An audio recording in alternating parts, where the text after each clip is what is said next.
फातिमा, अब पीछे हटने का कोई रास्ता नहीं हमारे पास।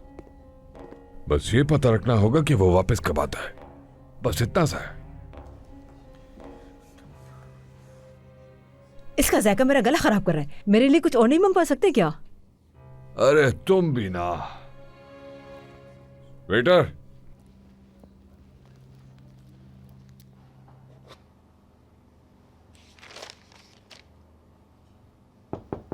आ जाएं।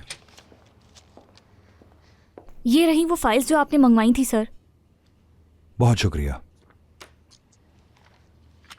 करीम, क्या तुम फ्री हो?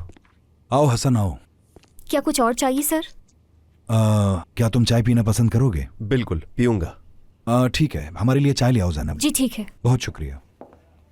कुछ पता चला इस बारे में? हमने हाकान के साथ एक एक करके तमाम फाइल्स देखी। लगता है हमें कुछ ना कुछ जल्दी ही मिल जाएगा।